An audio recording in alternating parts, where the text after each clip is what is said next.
Imagine walking into a room where every single person is wearing the exact same red shirt, but somehow you're the only person to be wearing a blue shirt.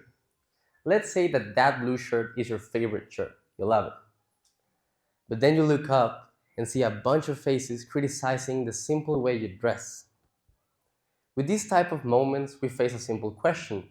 Do I blend in or do I stand out? If I blend in, then I would need to take off my favorite shirt and put on a red shirt, like everybody else. But if I stand out, I would be the only one in blue. What I'm trying to say here is that sometimes by being different or authentic doesn't mean that you'll fit in. Sometimes society forces us in a way to act, speak, hear the same music, or even dress like everybody else. But then here comes another question. If I do all of the things like everybody else, then I'm not truly being myself? Not exactly. The answer to this question is self respect. What is self respect? Self respect to me is a way to stay honest with yourself, to stand firm on your opinions, your likings, and your preferences, and not changing them completely based on an exterior opinion. I want to tell you a story where I lacked of this self respect. This story is called Junior High. It all started in September 22 here at Colegio Las Hayas, where I faced a new stage of my life. I had new teachers, new classes, but I also wanted a new social life. So I wanted to make new friends. Back then, I suppose that if I wanted to make new friends, I would need to do the same things as them, to act like them.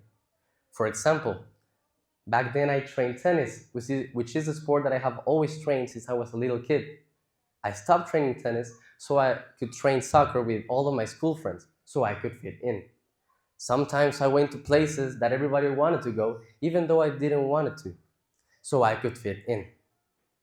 Eventually, with these decisions that I made with myself, led to a very uncomfortable position, which also led to an expression of my feelings, my ideas, and my preferences. But guess what? I faced criticism, I faced a judgment, and I faced a disapproval. Looking back, it wasn't even that bad, but it was the first time that I had to deal with it. And guess what I did? I excluded myself. They didn't exclude me. I excluded myself because I felt that I really didn't fit in. And I got myself locked up into this imaginary emotional and social cage. Second year comes on, and I was still into this cage. I stopped going to parties that everybody went to. I stopped hanging out with friends that I used to hang out with because I suppose that if I wanted to fit in again, it would all end into this rejection and excluding myself again, as it had happened before. This led to a very sad moment of my life. But this sadness motivated me to make a change. This change happened next year, third year of junior high, which was probably one of the best years I have spent here at Colegio Las Hayas.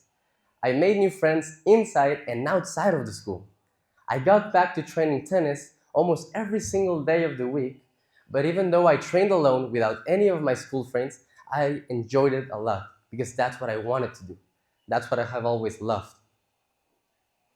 Throughout these 3 years, I have learned a very important lesson, mostly about criticism. You see, criticism deals with comprehension and acceptance leads to a better and deeper understanding of people's preferences, of people's opinions. You see, sometimes criticism feels like that pair of scissors that cuts our society into small little pieces. Not even our society, sometimes ourselves.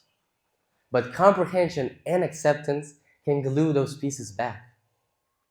You see, for instance, if we agreed all the time, would we learn something new?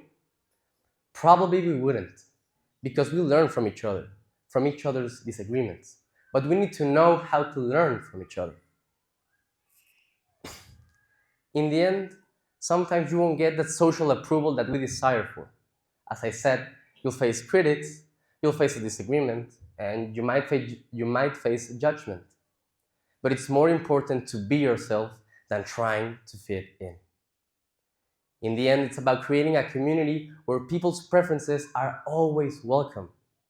But the way that we react to those differences and those preferences define the society that we live in. So I want to tell you to wear your blue shirt proudly and let it shine among all of the red shirts. Thank you.